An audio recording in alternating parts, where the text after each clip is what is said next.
ప్రకటన గ్రంథంలో మనము రెండు ఫస్ట్ లెసన్లోనే మనం అవుట్లైన్ చెప్పుకున్నాం. మొదటి 3 అధ్యాయాలు సంఘము భూమి మీద ఉంది. 4, 5 అధ్యాయాలు సంఘము పరలోకంలో ఉంది. 6 నుంచి 19 అధ్యాయాలు 7 సంవత్సరాల శ్రమల కాలం గురించి చెప్తాము. తర్వాత 20వ అధ్యాయంలో 1000 ఏళ్ల పాలన, 21 నిత్యత్వం, చివరి యుద్ధము, ధవల సింహాసనం తీర్పు, నిత్యత్వం. ఈ అవుట్లైన్ ఎప్పుడు మెమరీలో ఉండాలి. అలాగూ ఏది ఓకే ఓకే సో ఈ అవుట్లైన్ ఎప్పుడు మనకు మెమరీలో ఫీడ్ అయిపోతే మనకు గ్రంథ విభజన చాలా ఈజీగా అర్థమవుతుంది. సో మొదటి 3 అధ్యాయాలు సంఘం భూమి మీద ఉంది, అది చెప్పేసుకున్నాం. 4 అధ్యాయాలు సంఘం ఎత్తబడుట అన్నది మనం దాని గురించి కూడా మనం ప్రస్తావన తీసుకొచ్చాం. ఈ రోజున సంఘము ఎత్తబడుట ఇది ఎప్పుడు జరుగుతుంది అనే అంశం మీద అనేక వివాదాలు ఉన్నాయి. కొంతమంది సంఘము శ్రమల కాలములో ఉండి మధ్యలో ఎత్తబడుతుంది అని బోధించే వాళ్ళు ఉన్నారు. ఇంకొంతమంది 7 ఏళ్ల శ్రమల తర్వాత సంఘం ఎత్తబడుతుంది అని బోధించేవారు కూడా ఉన్నారు. 7 ఏళ్ల శ్రమల కాలానికి ముందుగా సంఘం ఎత్తబడుతుంది అని నమ్మి బోధించే వాళ్ళు ఉన్నారు. మనము ఆ స్టాండ్ మీద మనము ఈ బోధన ముందుకు తీసుకుపోతున్నాం. సో సంఘము 7 ఏళ్ల శ్రమల కాలానికి ముందుగా ఎత్తబడుతుంది. Rapture happens before the tribulation అన్నది మనం తీసుకునే స్టాండ్. ఎందుకు దాన్ని మనం నమ్ముతున్నాం అన్నది బైబిల్ ఆధారాలను మనం చూద్దాం. దాని గురించి మనం బైబిల్ స్టడీ చేయబోతున్నాం. సో యేసుక్రీస్తు రాకడ అన్నది లాస్ట్ క్లాస్లో మనం చెప్పుకున్నట్లుగా మొదటి రాకడ అన్నప్పుడు ఆయన పాదములు భూమి మీద మోపుట అని అంటే, రెండవ రాకడ కూడా ఆయన పాదములు భూమి మీద మోపుట అన్నదే గనక మనం ఆ కోణంలో గనక చూస్తే, ఇశ్రాయేలీలందరికీ కూడా అంటే పాత నిబంధన భక్తులందరికీ కూడా యేసుక్రీస్తు రెండవ రాకడ గురించినటువంటి అవగాహన మాత్రమే ఉంది. పాత నిబంధన భక్తులకు సంఘం ఎత్తబడుట అనే మర్మము వారికి బయలుపరచబడలేదు. అందుకనే దాన్ని మర్మము అని పలకడాన్ని మనం చూస్తాం. కాబట్టి పాత నిబంధన భక్తులందరూ కూడా సంఘము అంటే యేసు ప్రభు రెండవ రాకడ అనగానే ఆయన భూమి మీదకి పాదములు మోపడం, ఆయన రాజ్యమును స్థాపించడం గురించే పాత నిబంధన భక్తులు మాట్లాడారు. అయితే సంఘము ఎత్తబడుట అన్నది ఒక మర్మములాగా కొత్త నిబంధనలో, మరి ముఖ్యంగా సంఘకాలంలో ఇది బయలుపరచబడింది. కాబట్టి కొంతమందికి ఇది అర్థం కాదు, పాత నిబంధన భక్తులకి ఇది సరిగా అవగాహన ఉండదు, ఆ కోణంలో ఆలోచించే వారికి కూడా ఇది సరిగా అర్థం అవ్వదు. అయితే సంఘము ఎత్తబడుట, యేసు ప్రభు భూమి మీద పాదములు మోపుట, ఈ రెండిట్లో ఉన్న కొన్ని తారతమ్యాలు మొదట చూద్దాం. సంఘము ఎత్తబడుట అన్నప్పుడు ఇది ఎప్పుడు సంభవిస్తుంది అంటే, మనము చెప్తున్న మాట ప్రకారం 7 ఏళ్ల శ్రమల కాలానికి ముందుగా ఇది జరుగుతుంది. ఉదాహరణకు లూకాసు సువార్త 21వ అధ్యాయం 36వ వచనంలో మీరు ఆ సందర్భాన్ని మీరు ప్రస్తావన చూడొచ్చు. మీరు రెఫరెన్స్లు మాత్రం నోట్ చేసుకోండి, అన్నీ చదవడానికి ఇక్కడ సమయం ఉండదు. అయితే యేసు ప్రభు రెండవ రాకడ, ఆయన పాదములు భూమి మీద మోపుట అన్నది 7 ఏళ్ల శ్రమల కాలము తర్వాత జరిగేటటువంటి సంఘటన. ఇది మత్తయి సువార్త 24వ అధ్యాయం 29 నుండి ఆ తర్వాత వచనాల్లో మీకు కనిపిస్తుంది. సో యేసు ప్రభు రెండవ రాకడ అనంటే ఆయన పాదములు భూమి మీద మోపుట అన్నదైతే గనక మత్తయి సువార్త 24వ అధ్యాయంలో యేసు ప్రభు చెప్పడాన్ని చూస్తాం. ప్రకటన గ్రంథంలో మరలా మనం 19, 20 అధ్యాయాల్లో మనకు అక్కడ కనిపిస్తుంది. అది మొదటి పోలిక. అవతలకి యువతలకి మీరు చాట్లాగా వేసుకుంటే కనుక ఇక్కడ సంఘం ఎత్తబడుట, యువతల యేసు ప్రభు రెండవ రాకడ, ఇట్లా కనుక డయాగ్రామ్ లాగా రాసుకుంటే యువతలు జరిగేటివి ఒకవైపు రాసుకోవచ్చు, యువతలు జరిగేటివి ఒకవైపు రాసుకోవచ్చు. లేదా మీకు కన్వీనియన్స్ కోసం మొదట ఇటువైపు ఉన్నవన్నీ చెప్తాను, తర్వాత ఇటువైపు ఉన్నవన్నీ చెప్తాను. ఓకే. సంఘం ఎత్తబడుట అంటే ఫస్ట్ జరిగేది ఏమిటంటే అది 7 ఏళ్ళ శ్రమల కాలానికి ముందుగా జరుగుతుంది, ఫస్ట్ థింగ్. రెండవది, యేసు ప్రభు సంఘం ఎత్తబడుటకు ఆయన దిగి వస్తాడు. ఆయన దిగి రావడాన్ని చూస్తాం. తెస్సలోనిక పత్రిక మొదటి పత్రికలో మనం 4వ అధ్యాయం 13 నుంచి 17 వచనాల్లో అక్కడ రాయబడ్డది మనం చూస్తాం. ప్రభు దిగి వచ్చును, మృతులు అక్షయులుగా లేపబడతారు, ఇలా కొనిపోబడతారు.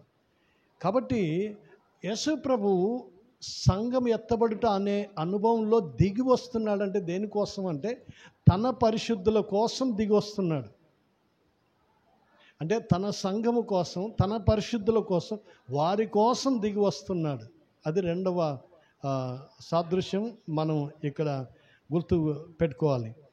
మూడవదిగా ఆయన దిగి వచ్చి, అంటే వారు ఆకాశంలో, మధ్య ఆకాశంలో అని చెప్పుకుంటే అక్కడ కలుసుకొని మృతులు సజీవులుగా లేపబడి, సజీవులుగా ఉన్నవారు రూపాంతరం చెందబడి, వారు ఎత్తబడి ప్రభువును కలుసుకొని ఆ తర్వాత ప్రభు వారిని తనతో కూడా తీసుకొని పోవును. ఎక్కడికి? పరలోకానికి తీసుకుపోతాడు. సో సంఘం ఎత్తబడుట అన్నప్పుడు పరిశుద్ధులు మాత్రమే ఎత్తబడతారు, వారు పరలోకానికి తీసుకొని పోబడతారు. ఇది మనకు ఇక్కడ కనిపిస్తుంది, తెస్సలోనిక పత్రికలో కనిపిస్తుంది. ఆ తర్వాత యోహాను సువార్త 14వ అధ్యాయం 3వ వచనంలో యేసు ప్రభు చెప్పిన మాట ఏమిటంటే, నేను వచ్చి నేను ఉండు చోటున మీరును ఉండులాగున నేను మిమ్మల్ని తీసుకొని పోతాను అని చెప్పిన మాట గుర్తు చేసుకుంటే, ఆయన వచ్చేది తన పరిశుద్ధుల కోసం, తన వారి కోసం అయితే ఎందుకు వస్తున్నాడంటే నేను ఉండు చోటున మీరు ఉండులాగున. ఆయన ఉన్నది ఎక్కడ? పరలోకమందు. వీరిని అక్కడికి తీసుకెళ్తాడు అన్నది మనకు చాలా స్పష్టంగా కనిపిస్తుంది.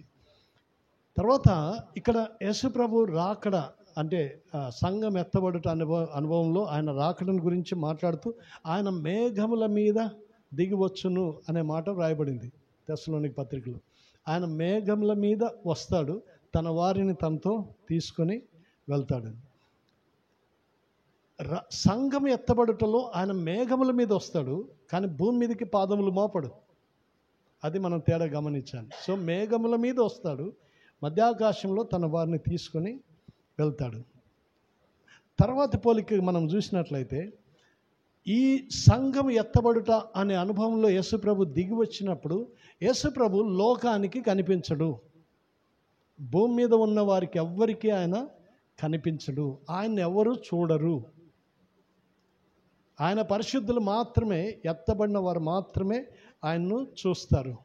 కొరింథీయులకు రాసిన మొదటి పత్రిక 15వ అధ్యాయం 52వ వచనంలో ఆ మాట కనిపిస్తుంది. ఇది సంఘానికి ఇవ్వబడినటువంటి శుభప్రదమైన నిరీక్షణ. అపోస్తలుడైన పౌలు తీతుకు రాసిన పత్రికలో 2వ అధ్యాయం 13వ వచనంలో ఈ మాట చెప్తాడు. మనము ఒక శుభప్రదమైన నిరీక్షణతో ఉన్నాం. ఏమిటా నిరీక్షణ అంటే ప్రభు రానయ్యున్నాడు, ఆయన రాకడ కొరకు కనిపెట్టుకొనొచ్చు. భూమి మీద బ్రతికి ఉన్న కాలంలో నీతితో భక్తితో బ్రతుకుతూ ఆయన కొరకు ఎదురు చూస్తూ ఉండాలని ఆయన రాకడ మనకు ఒక సందేశం ఇస్తుంది అని పౌలు తీతుకు రాసిన పత్రికలో రాస్తాడు. ఇవన్నీ ఇటువైపు జరిగేటివి. సో 7 ఏళ్ల శ్రమల కాలానికి ముందుగా వస్తాడు, మేఘముల మీద వస్తాడు, మధ్యాకాశానికి వస్తాడు, భూమి మీద ఎవరికీ కనిపించడు, తన వారిని తనతో తీసుకొని వెళ్తాడు. ఇది సంఘానికి ఇవ్వబడిన శుభప్రదమైన నిరీక్షణ. ఇది సంఘానికి మాత్రమే ఈ నిరీక్షణ, లోకానికి కాదు. అది చాలా క్లియర్గా ఇటువైపు కనిపిస్తుంది. ఇప్పుడు ఇటువైపుకి వద్దాం. ఇటువైపుకి వస్తే ఆయన పాదములు భూమి మీద మోపే సంఘటన, దీన్ని రెండవ రాకడ అని అంటాం. సో అది ఎలాగుంటుంది అని అంటే ఇది 7 ఏళ్ల శ్రమల కాలము తర్వాత మనకు కనిపిస్తుంది. మత్తయి సువార్త 24వ అధ్యాయంలో చెప్పబడిన సంఘటనలన్నీ కూడా ఆయన పాదములు భూమి మీద మోపినప్పుడు జరిగేటటువంటి సంఘటనలు. ఓకే. సో ఆ వర్ణన, ఆ వివరణలన్నీ చాలా సుదీర్ఘంగా అధ్యాయంలో మనకు కనిపిస్తాయి. అది మొదటిది. రెండవది, యేసు ప్రభువు భూమి మీదకి దిగి వచ్చినప్పుడు ఆయన పరిశుద్ధులతో దిగి వస్తాడు అనే మాట ప్రకటన గ్రంథం 19వ అధ్యాయంలో కనిపిస్తుంది. ఆయన తన పరిశుద్ధులతో దిగి వస్తాడు. భూమి మీదకి దిగి వచ్చేటప్పుడు ఒక్కడే కాదు, తనతో తన వెంట తన పరిశుద్ధులను తీసుకొని వస్తాడు.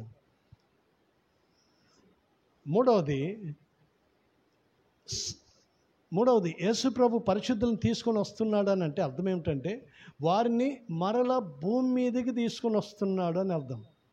ఎందుకంటే ఆయన పాదములు ఎక్కడ మోపుతున్నాడు? భూమి మీదకి. సో పరలోకములో ఉన్నటువంటి తన పరిశుద్ధులను భూమి మీదకి తీసుకొని రాబోతున్నాడు. ఎందుకు అన్నది ఇంకా కొంచెం ముందుకెళ్తే మనకు ఆ సంగతులు అర్థమవుతాయి. ఓకే, 7 ఏళ్ళ శ్రమల కాలం తర్వాత 1000 ఏళ్ళ పరిపాలనలో ఎవరెవరు ఉంటారు అనే పాయింట్కి వచ్చినప్పుడు వారు ఎందుకు దిగి వచ్చారన్నది మనకు అక్కడ క్లియర్గా చూడడానికి వీలవుతుంది. ఆయన రెండవ రాకడలో ఆయన పాదములు భూమి మీదకి మోపినప్పుడు ప్రతి నేత్రము ఆయనను చూచును అని ఉంది. ప్రకటన గ్రంథము లో ఆ మాటలు కనిపిస్తాయి. సో ఇప్పుడు మొదటి రాకడ ప్రత్యక్షంగా ఆయన ఎలాగో కన్నులారా చూశారో, రెండవ రాకడ కూడా ఆయన ప్రత్యక్షంగా కన్నులారా చూస్తారు. సంఘం ఎత్తబడిలో మాత్రం ఆయన ఎవరికి కనిపించడు. రెండవ రాకడలో మాత్రం ఆయనను కన్నులారా చూస్తారు. సో మొదటి అంటే ఈ మధ్యాకాశంలోకి రావడాన్ని తన సంఘానికి శుభప్రదమైన నిరీక్షణగా చెప్తే, ఆయన రెండవ రాకడ మాత్రం ఇందులో గుడ్ న్యూస్ లేవు. ఆయన తన ఉగ్రతను భూమి మీద చూపించడానికి దిగి వస్తున్నాడు. రెండవ రాకడ ఆయన పాదములు భూమి మీదకి మోపుతున్నది ఎందుకు? తన ఉగ్రతను చూపించడానికి. సో ఇది మనకు చాలా క్లియర్గా అర్థం అవ్వాలి. ఎప్పుడైతే ఇవి అర్థమవుతాయో రెండవ రాకడలో అనగానే మనము ఆయన పాదములు భూమి మీదకి మోపట అనే పాయింట్ మనకు అర్థమవుతాయి. ఎందుకు ఆయన ఉగ్రతను చూపిస్తాడు అన్నది మనము 7 ఏళ్ళ కాలం తర్వాత, 7 ఏళ్ళ శ్రమల కాలం తర్వాత జరిగే సంఘటనలో మనం ఆ వివరణ మనం చూస్తాం. ఇప్పుడు ఫస్ట్ పాయింట్కి 4 అధ్యాయాల్లోకే మనం వెళ్దాం. సంఘం ఎత్తబడుతుంది అని చెప్పినప్పుడు కొంతమందికి ఈ వాదము నచ్చదు. సంఘము భూమి మీద ఉండాలి కదా, శ్రమల గుండా వెళ్ళాలి కదా అని కోరుకునే వాళ్ళు చాలామంది ఉంటారు. కానీ బైబిల్ ఏం చెప్తుందో మనం ప్రమాణంగా తీసుకోవాలి. ప్రకటన గ్రంథం 4వ అధ్యాయంలో మీకు 24 పెద్దలు అనే మాట కనిపిస్తుందా? ఎవరు ఈ 24 పెద్దలు?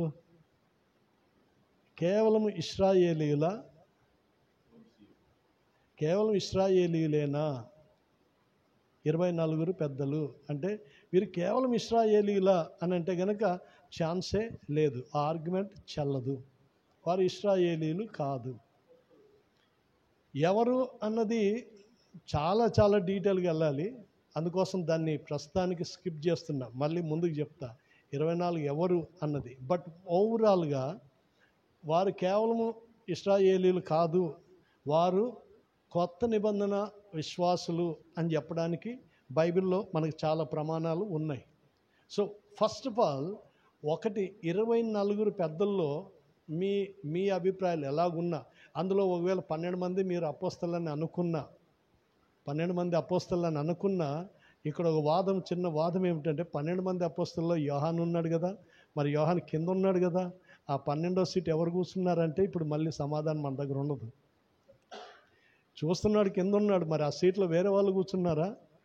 ఆయన సీటు ఖాళీగా ఉందంటే లేదు, అది ఫిల్ అయింది. అందువల్ల 24 ఎవరు అన్నది ఇంకా క్వశ్చన్ మార్క్ లాగా అట్లనే పెట్టుకోండి. దాన్ని ఇంకా కొంచెం డీటెయిల్గా ముందుకు వెళ్దాం. బట్ 24 వారు ఎవరు అని అంటే ప్రభు అయిన యేసుక్రీస్తును ఆరాధిస్తున్న వాళ్ళు యేసుక్రీస్తును స్తుతిస్తున్న వారు. చూడండి, వారు యేసుక్రీస్తు రక్తములో శుద్ధీకరించబడిన వారు.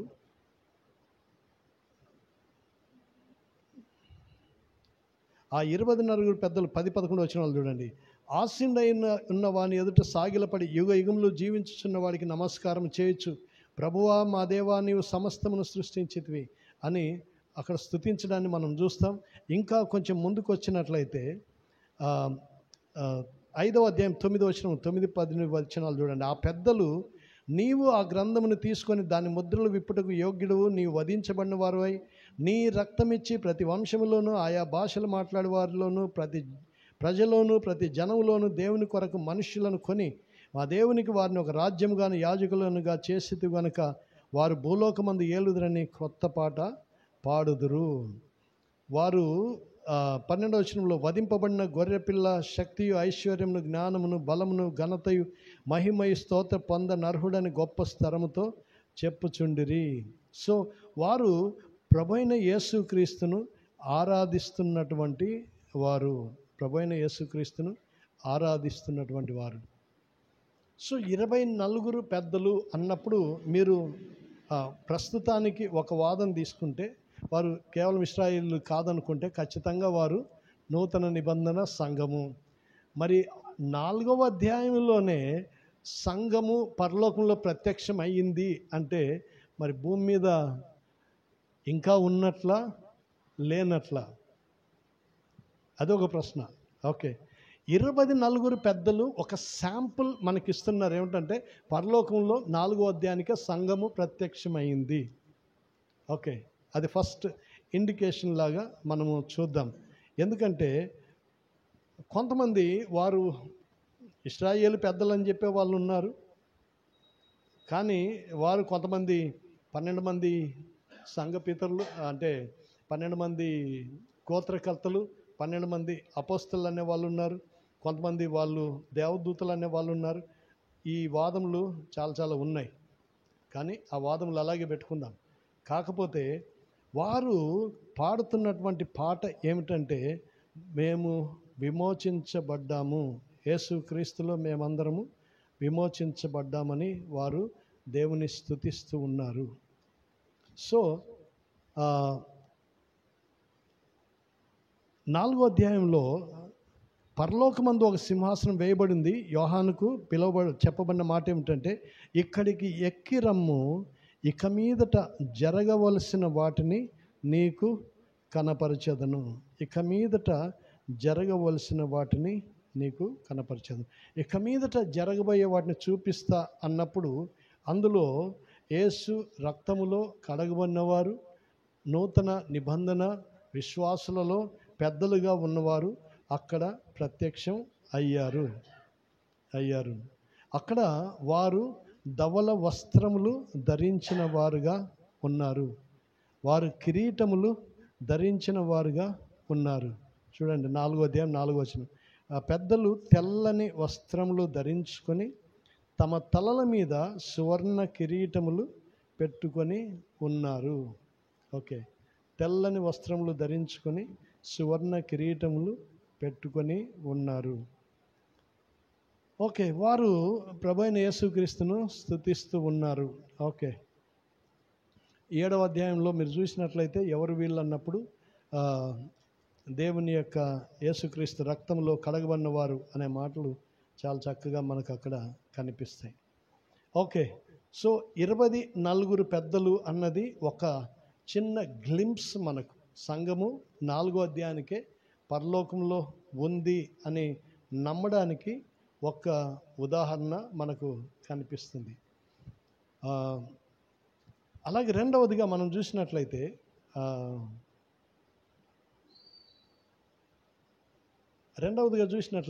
ప్రకటన గ్రంథము 19వ అధ్యాయంలో గొర్రెపిల్ల వివాహ మహోత్సవం కనిపిస్తుంది. ఓకే, గొర్రెపిల్ల వివాహ మహోత్సవము అన్నప్పుడు వధువు ఎవరు? వధువు, అదే వధువు సంఘము. మీరు 19వ అధ్యాయంలో వధువు ఎక్కడుంది? గొర్రెపిల్ల వివాహ మహోత్సవంలో వధువు ఎక్కడుంది?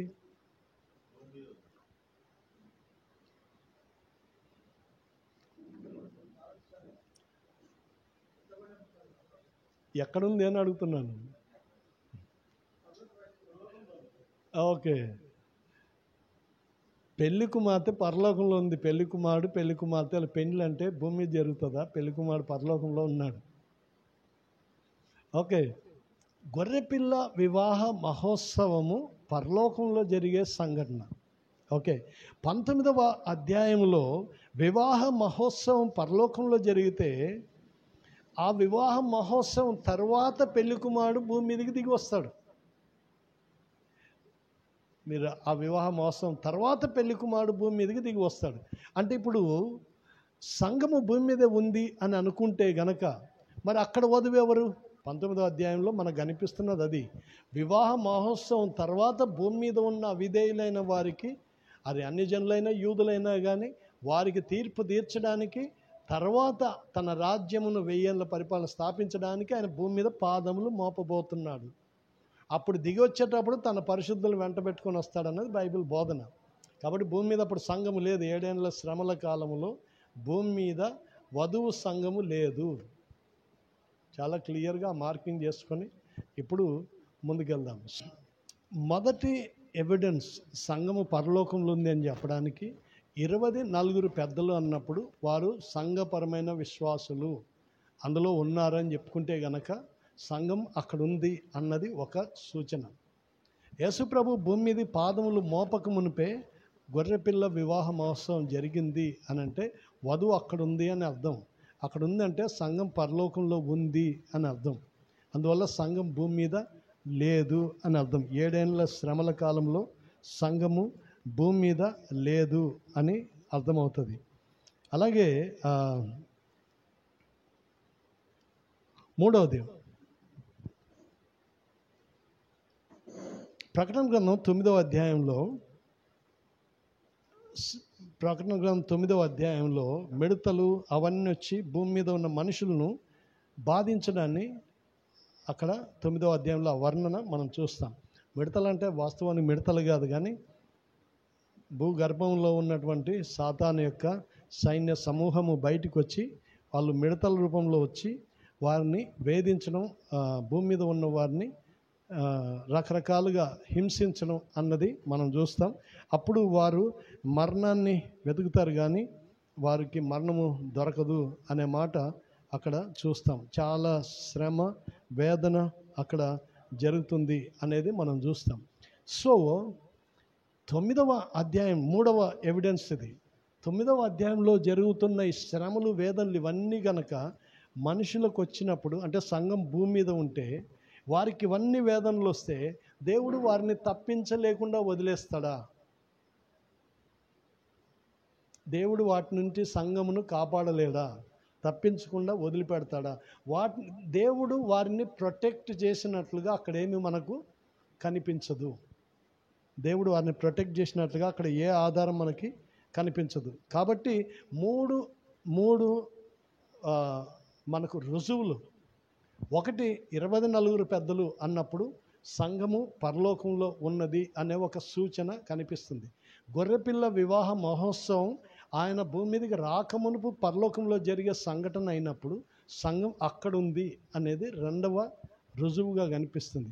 అలాగే మూడవది, భూమి మీద ఉన్నటువంటి వారికి భయంకరమైన శ్రమలు వేదన హింసలు జరుగుతూ ఉంటే దేవుడు తన వారిని రక్షించకుండా ఎందుకు వదిలిపెట్టాడు అంటే దానికి మన దగ్గర సరైన ఆధారం లేదు. అంటే దేవుడు అలా వదిలేస్తాడా అని అంటే దేవుడు ఉగ్రత నుంచి తప్పిస్తానని వాగ్దానం చేసిన దేవుడు మాట తప్పాడా అన్నట్లుగా అవుతుంది. అందువల్ల భూమి మీద అక్కడ 9వ అధ్యాయంలో హింసించబడిన వారందరూ కూడా సంఘము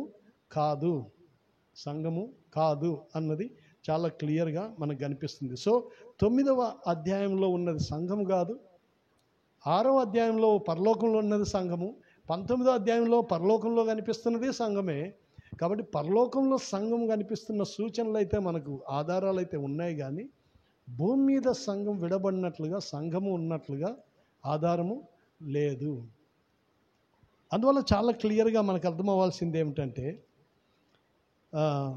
సంఘము ఎత్తబడుట అన్నది 4వ అధ్యాయంలో మనం తీసుకున్నట్లయితే కనుక ఆధారాలు శ్రమల కాలానికి ముందుగా సంఘము కొనిపోబడుతుంది అన్నవి చాలా చాలా ఆధారాలు కనిపిస్తాయి. ఓకే, ఇటువైపు నుంచి వద్దాం. యేసు ప్రభు రెండవ రాకడ ఎందుకోసం అని అంటే గనక, అంటే ఆయన పాదములు భూమి మీద ఎందుకు మోపుతాడనంటే, మీరు జకర్యా గ్రంథము 4వ అధ్యాయం కొంచెం తీరిగ్గా చేసుకొని చదివినట్లయితే, ఆయన కొన్ని కారణాల చేత భూమి మీదకి పాదములు మోపబోతున్నాడు. మొదటిది, ఆయన భూమి మీదకి వచ్చినప్పుడు ఇశ్రాయేలీయులను, అక్కడ నమ్మినటువంటి ఇశ్రాయేలీయులను విడిపించడానికి అనేది మీకు అక్కడ కనిపిస్తుంది. అంటే భూమి మీద విడవబడిన వారు ఇశ్రాయేలీయులు, అన్యజనులు విడవబడ్డారు. అది చాలా క్లియర్గా కనిపిస్తుంది. అందులో తను నమ్మిన వారిని, మరి ముఖ్యంగా ఇశ్రాయేలును నమ్మిన వారిని విడిపించడానికి, వారికి విడుదలను, ప్రొటెక్షన్ ఇవ్వడానికి, డెలివరెన్స్, విమోచనను ఇవ్వడానికి ఆయన భూమి మీదకి వస్తాడు. రెండవ కారణం, తెస్సలోనికలకు రాసిన 2వ పత్రిక 1వ అధ్యాయం 7-8 వచనాల్లో ఆయన ఎందుకు వస్తున్నాడంటే, భూమి మీద తన ప్రతీకారాన్ని తీర్చుకోవడానికి, శత్రువుల మీద ప్రతీకారం తీర్చుకోవడానికి ఆయన భూమి మీదకి వస్తున్నాడు. ఇది రెండవ కారణం. మూడవది, భూమి మీద తను నమ్మిన వారిని అందరినీ ఒకచోటికి ప్రోగు చేయడానికి, అందరినీ ఒకచోటికి గ్యాదర్ చేయడానికి. ఇప్పుడు ఇశ్రాయేలీయులు ఇది అతి సమీపం అనే ఆలోచనలో ఉన్నారు కాబట్టి ఎక్కడున్న యూదులందరినీ దేశంలో గ్యాదర్ చేసే పని మొదలు పెట్టేశారు. ఓకే, సో ఇప్పుడు వారినందరినీ ఒక చోటికి గ్యాదర్ చేస్తాడు.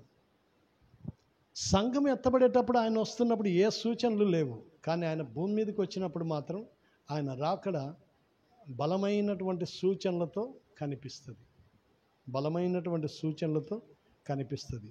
అందువల్ల ఆయన రెండవ రాకడ సూచనలు చాలా స్పష్టంగా కనిపిస్తాయి, కానీ సంఘం ఎత్తబడుట అనే దానికి మాత్రం ఏ రకమైన సూచనలు లేవు. ఇది ఒక మిస్టరీ, ఇది ఒక మర్మము అనే బైబిల్ గ్రంథం మనకు చాలా క్లియర్గా నేర్పిస్తుంది. ఇది మర్మము కాబట్టే ఇది అంతుపట్టదు, ఎప్పుడు అన్నది ఏ రకమైన ఇండికేషన్స్ లేవు. కానీ మనకు చిన్న క్లూస్ మనకు కనిపిస్తాయి. వాటిని గురించి మనం క్లారిటీ ఇచ్చుకొని ఆ తర్వాత ముగిద్దాం. 2 క్లూస్ మనకు కనిపిస్తాయి. తెస్సలోనికైలకు రాసిన పత్రికలో 2 క్లూస్ కనిపిస్తాయి.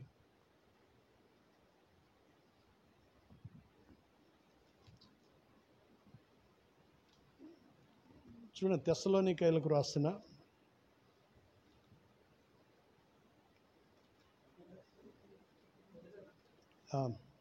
మొదటి పత్రిక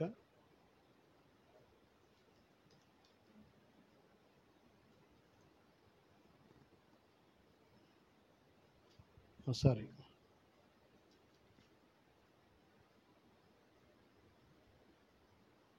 ఓకే, 2వ పత్రిక 2వ అధ్యాయం, తెస్సలోనికైలకు రాసిన 2వ పత్రిక 2వ అధ్యాయం 7వ వచనం. ఓకే, ఒకవేళ 5 నుంచి చదువుదాం. నేను ఇంకను మీ యొద్ద ఉన్నప్పుడు ఈ సంగతులు మీతో చెప్పినది మీకు జ్ఞాపకం లేదా? కాగా వాడు తన సొంత కాలమందు బయలుపరచబడవలెనని వానిని అడ్డగించినది ఏదో అది మీరెరుగుదురు. వాడు అంటే ధర్మ విరోధి లేకపోతే అపవాది. ఓకే, క్రీస్తు విరోధి, అపవాది తన నిజమైన రూపముతో బయటపడడానికి వాడు ఆత్రుత పడుతున్నాడు, కానీ వానిని అడ్డగించుచున్నది ఏదో మీరు ఎరుగుదురు. ఓకే, తర్వాత చూడండి 7వ వచనం.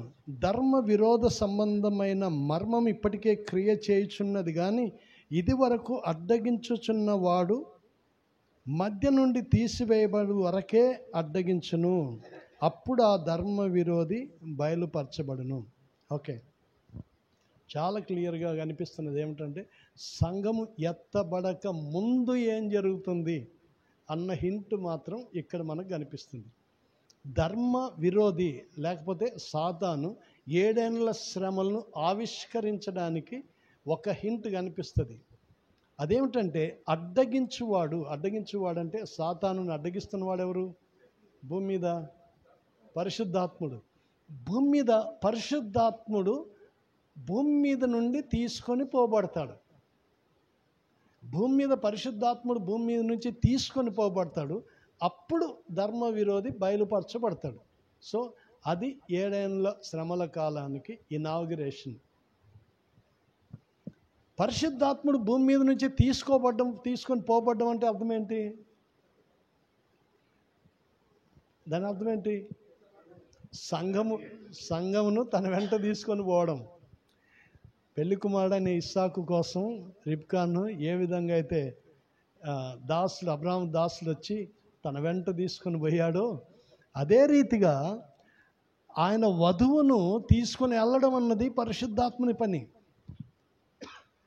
అపవాదిని ఇప్పటిదాకా అడ్డగిస్తున్నవాడు సంఘంని ఇలాగ తీసుకొని అలాగ వెళ్ళిపోగానే ఇప్పుడు వీడి అసలు రూపం స్టార్ట్ అవుతుంది. ఇశ్రాయేలీలకు ఉన్నటువంటి అతిపెద్ద సమస్య, ఇరుగు పొరుగు దేశాలతో ఉన్న సమస్యను ఒక సమాధానకరమైన పరిష్కారానికి, ఒక ఒప్పందానికి తీసుకుని వచ్చి నాయకుడు అవుతాడు. ఆ 3.5 సంవత్సరాల తర్వాత తన అసలు రూపాన్ని చూపెడతాడు. ఆ తర్వాత శ్రమల తీవ్రత పెరిగిపోద్ది. మొదటి 3.5 సంవత్సరాలు శ్రమల కాలం, రెండవ 3.5 సంవత్సరాలు మహాశ్రమలు కాలం. సో అది నెక్స్ట్ జరగబోయేది. అంతకు ముందుగా పరిశుద్ధాత్ముడు భూమి మీద నుండి తీసుకొని పోబడవలెను అంటే అప్పుడు దాని అర్థం ఏంటంటే మనకు హింట్గా అనిపిస్తుంది, సంఘము ఎత్తబడుతుంది, పరిశుద్ధాత్ముడు భూమి మీద నుండి కొనిపోబడతాడు. అప్పుడు ఇక పరిశుద్ధాత్మని కార్యము, పరిశుద్ధాత్మని సన్నిధి భూమి మీద ఉండదు. అప్పుడు సాతానుకు ఫుల్ ఫ్రీ హ్యాండ్ ఈ లోకం మీద వాడి పరిపాలన, వాడి అసలు స్వరూపం అన్నీ చూపించుకోవడానికి ఆస్కారం కలుగుతుంది. కానీ సంఘము ఇక్కడ నుండి పరలోకానికి కొనిపోబడుతుంది. పరలోకంలో ఈ 7 ఏళ్ల కాలంలో జరగబోయేది ఏమిటంటే, విశ్వాసులైన వారికి వారి వారి క్రియలకు తగిన బహుమానమును తీర్పుగా ఇవ్వబడుతుంది. అదే జడ్జిమెంట్. తీర్పు అన్నాం కదా. తీర్పు అంటే మనం 7 ఏళ్ల కాలము భూమి మీద శ్రమల్లో ఉండము, కానీ మనం ఎత్తబడి పరలోకంలో ప్రభు చేత మనం చేసిన క్రియలకు బహుమానాన్ని తీర్పుగా పొందుతాం. ఓకే, నీవు దీనికి అర్హుడవు అంటే దాన్ని పొందుతాం, నువ్వు దీనికి అర్హుడు అంటే దాన్ని పొందుతాం. ఆ బహుమానాలు అన్నీ పొంది ప్రభుతో పరలోకంలో ఉంటూ ఆయన రాకడకు ముందుగా గ్రాండ్ సెలబ్రేషన్, పెళ్లి విందు, పెళ్లి కుమారునితో పెళ్లి కుమార్తె వివాహము, గొర్రెపిల్ల వివాహ మహోత్సవం జరుగుతుంది. ఓకే, సంఘము ఎత్తబడుట అన్నది దీని గురించి కొన్ని సంగతులు మనకు చాలా స్పష్టంగా నేర్చుకోగలిగిన సంగతులు గుర్తు చేసి నేను ఈ ధ్యానాన్ని ముగిస్తాను. తెస్సలోనికైలకు రాసిన మొదటి పత్రిక 4వ అధ్యాయం 13 నుంచి మనం చదువుగా విన్నాం. ఓకే, 17 నుంచి చూద్దాం. మేము ప్రభు మాటను బట్టి మీతో చెప్పినదేమనగా, ప్రభు రాకడ వరకు సజీవులమై ఉండు మనము నిద్రించిన వారి కంటే ముందుగా వెళ్ళము. ఓకే, ఆర్భాటంతోనూ ప్రధాన దూత శబ్దముతోనూ దేవుని బోరుతోనూ పరలోకం నుండి ప్రభువు దిగి వచ్చును.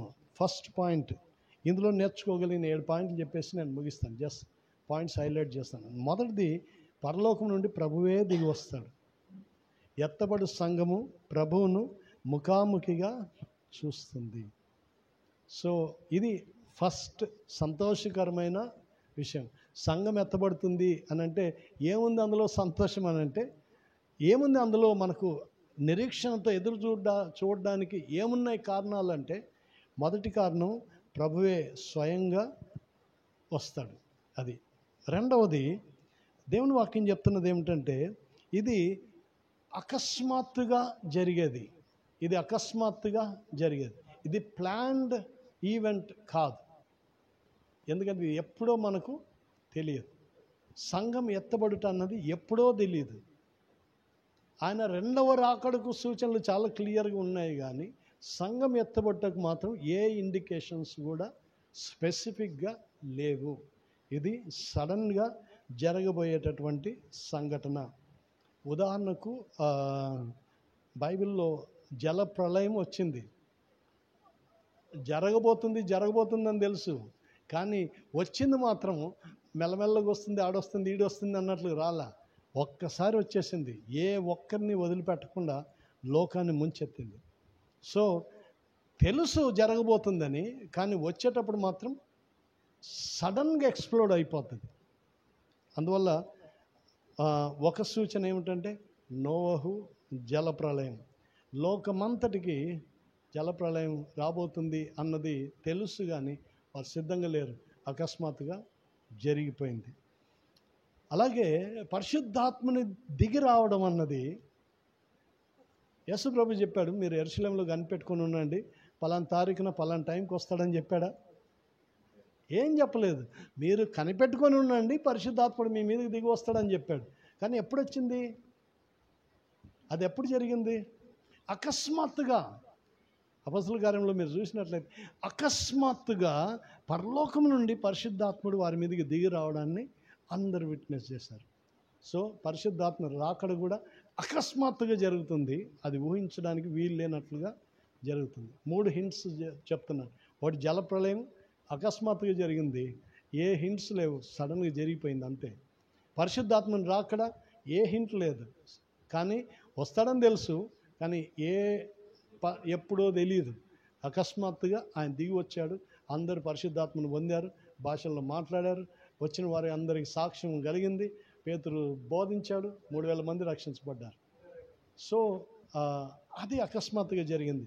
అలాగే ఇక్కడ మూడవదిగా మనం చూసినట్లయితే సంఘం ఎత్తబట్ట అన్నది కూడా ఎత్తబడుతుందని తెలుసు, కానీ ఎప్పుడన్నది తెలియదు.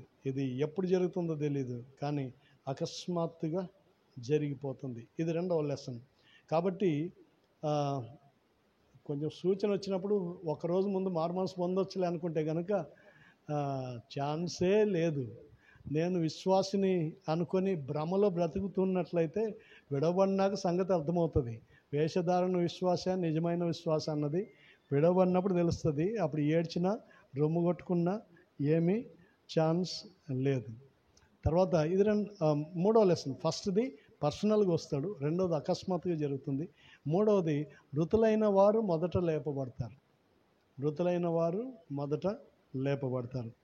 తర్వాత నాలుగవ సూచన, ఆ మీదట సజీవులమై ఉండు మనము రెప్పపాటులో మార్పు చెందుతాం. మృతులైన వారు మొదట లేపబడతారు. సజీవులుగా ఉన్న మనము ఇప్పుడు ఇట్లే మాట్లాడుకుంటున్నాం. ఒకవేళ ఇప్పుడే అక్కడ బూర మోగింది అనుకోండి, ఇక్కడ మాట్లాడుతుంటే మనం ఎవరైతే ప్రభు సెలక్షన్లో ఉన్నారో వాళ్ళు ఇక్కడే జుప్మని మాయమైపోతారు అంతే. మనం రెప్పపాటున మాయమైపోతాం. ఎందుకనంటే బైబిల్ గ్రంథం చెప్తుంది, రక్త మాంసములు దేవుని రాజ్యమును స్వతంత్రించుకోలేవు. ఎందుకు మార్పు చెందాలి నేనంటే, ఈ రక్త మాంసాలతో మన శరీరం పైకి ఎగరలేదు, అంత పైకి. అందువల్ల దేవుడు దీన్ని వెంటనే రెప్పపాటున మనల్ని రూపాంతరం చెందిస్తాడు. ఈ రక్త మాంసములతో ఉన్న దేహాన్ని మహిమ దేహముగా, అక్షయ దేహంగా జిప్మని మార్చేస్తాడు. అది ఎంత టైం పడుతుంది? ఇంతే ఇట్లా చిటికేసే లోపుగా జిప్మని మార్పు చెందేస్తాం, మనం కొనిపోబడతాం. సో ఆ తర్వాత ఎంత ప్రలాపించినా 7 ఏళ్ల సంగతి తర్వాత మనకు తెలుస్తుంది. ఇది 4వ సంఘటన. 5వ సంఘటన, ప్రభునందు మృతులైన వారు, మార్పు చెందిన వారు, వీరందరూ ఒక రీయూనియన్ జరుగుతుంది.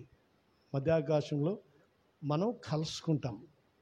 ఒక గ్రేటర్ రీయూనియన్. అందరూ ముందుగా వెళ్ళిన వారు, మార్పు చెందిన వారు, వీళ్ళందరూ కలుసుకుంటారు. ఇది 5వ సూచన. 6వది, మనం ప్రభుతో కలుసుకుంటాము. ప్రభు మనలందరినీ తనతో తీసుకొని పరలోకానికి వెళ్ళిపోతాడు. ఇది 6. ఎంతకాలము అంటే, ఇలా కొనిపోబడిన వారు ఎంతకాలం ప్రభుతో ఉంటారు? ఎంతకాలం ఉంటారు? సదాకాలం, ఫర్ ఎవర్. సో ఇది ఒక బ్లెస్సెడ్ హోప్. బైబిల్లో నెక్స్ట్ క్లాస్లో ఒకవేళ నేను మర్చిపోతే గుర్తు చేయండి. 4 పునరుద్ధానాలు ఉన్నాయి. 4 ఉన్నాయి, ఒకటి కాదు. 4 ఎలాగున్నాయి అన్నది మనం ముందు క్లాసులో చెప్పుకుంటూ వస్తాను. ఓకే, 4 పునరుద్ధానాలు ఒకటి కాదు. ఆ 4 గురించి డీటెయిల్స్ మనం చూద్దాం. కానీ ఇప్పటికీ ఈరోజుకు మనకు అర్థమవలసింది, క్లాస్ ముగించబోతున్నాం కాబట్టి క్లోజింగ్లో మనకేమర్థమవుతుందంటే, 7 ఏళ్ల శ్రమల కాలానికి ముందుగా అడ్డగిస్తున్న పరిశుద్ధాత్ముడు సంఘమును తీసుకొని వెళ్తాడు. అప్పుడు ధర్మ విరోధి తన ఒరిజినల్ రూపంతో బయలుపరచబడతాడు. అక్కడి నుండి 7 ఏళ్ల శ్రమల కాలం ప్రారంభం అవుతుంది. దానికి ముందుగా సంఘము భూమి మీద ఉండదు, సంఘం పరలోకానికి తీసుకొని పోబడుతుంది. ఎలాగా అంటే తెస్సలోనికీ పత్రికలో ఉన్న డిస్క్రిప్షన్ మనం చూసాం. ఎలాగా అని చూసాం. ఏంటి రుజువులు అంటే, ఒకటి అక్కడ 24 పెద్దలు అన్నప్పుడు అక్కడ సంఘానికి ఒక ఇండికేషన్ కనిపిస్తుంది. 19వ అధ్యాయంలో గొర్రెపిల్ల వివాహ మహోత్సవం అన్నప్పుడు సంఘానికి ఒక ఇండికేషన్ కనిపిస్తుంది. 2 సందర్భాలు ప్రభు భూమి మీదకి దిగి రాక మునిపే సంఘము పరలోకంలో ఉంది అని చెప్పడానికి రుజువులు కనిపిస్తాయి. 9వ అధ్యాయంలో భూమి మీద జరిగేటటువంటి వేదనాకరమైనటువంటి సంగతులు జరిగినప్పుడు వారిని ఎవరూ విడిపించలేదనంటే ప్రభు తన సంఘాన్ని విడిచిపెట్టాడంటే అలా జరగదు అని చాలా క్లియర్గా అర్థమవుతుంది. కాబట్టి అక్కడ శ్రమ నొందిన వారు సంఘము కాదు అన్నది కూడా మనకు చాలా స్పష్టంగా అర్థమవుతుంది. సో ఇన్ని పాయింట్స్ ద్వారా మనకు అర్థమవుతుంది ఏమిటంటే, 7 ఏళ్ల శ్రమల కాలానికి ముందుగా సంఘము అంటే నిజమైన విశ్వాసులైన వారు, మారు మనసు పొంది ప్రభు ఎన్నికలో ఉన్నవారు, వారు కొనిపోబడతారు. మిగతా వాళ్ళందరూ కూడా విడవబడతారు. ఆ తర్వాత 7 ఏళ్ల కాలములో సువార్త కూడా భిన్నంగా ఉంటుంది. ఇప్పుడు కృపాకాలంలో ప్రకటించబడే సువార్త వేరు, 7 ఏళ్ల శ్రమల కాలంలో ప్రకటించబడే సువార్త వేరు. ఆదిమ సంఘము ప్రారంభమైనప్పుడు ప్రకటించబడిన సువార్త వేరు, అంతకుముందు యేసుక్రీస్తు కాలంలో ప్రకటించబడిన సువార్త కూడా వేరు. సో సువార్తల వేరియేషన్స్ కూడా నెక్స్ట్ మనం చూడబోతున్నాం. సో యేసుక్రీస్తు కాలంలో ప్రకటించబడిన సువార్త వేరు, కృపాకాలంలో ప్రకటించబడిన సువార్త వేరు, 7 ఏళ్ల కాలంలో ప్రకటించబడే సువార్త కూడా వేరు.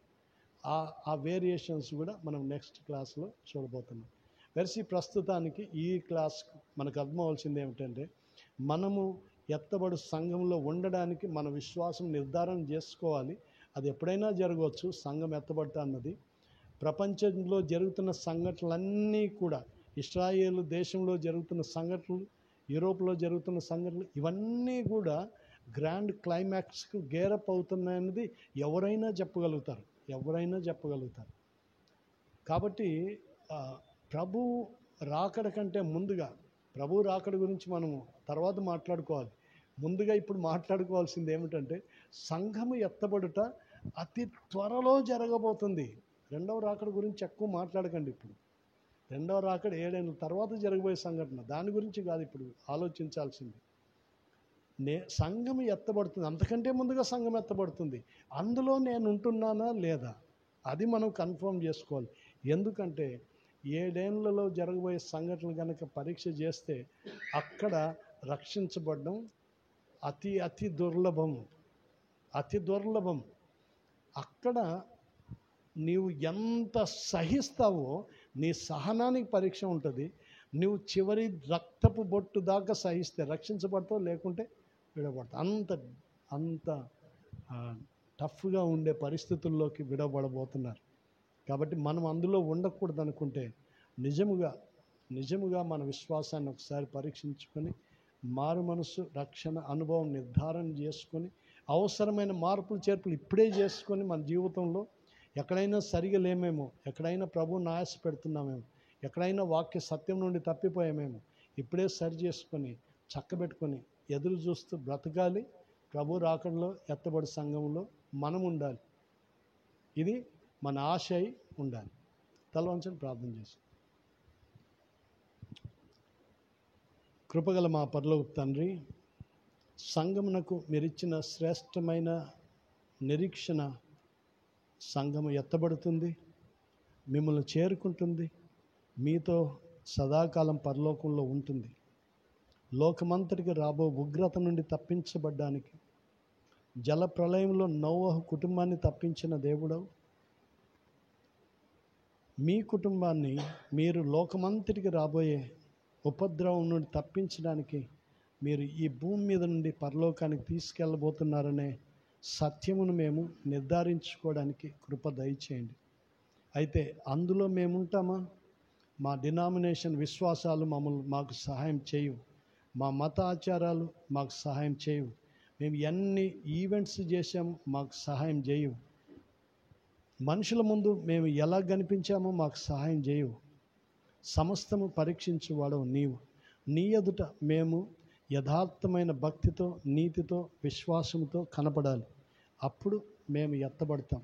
కాబట్టి మాలో ఇంకా ఏవైనా మీకు ఆయాసకరమైన 139వ కీర్తనలో భక్తుడు పలికినట్టుగా, నాయందు నీకు ఆయాసకరమైనది ఏదైనా ఉన్నదేమో నన్ను పరీక్షించుము, నన్ను పరిశోధించుము, నన్ను నిత్య మార్గంలో నడిపించుమని ప్రార్థించినట్లుగా ఇదే ప్రార్థన ఎల్లప్పుడూ మా పెదవులపై ఉండి మమ్మల్ని మేము నిరంతరం శుద్ధి చేసుకుంటాం.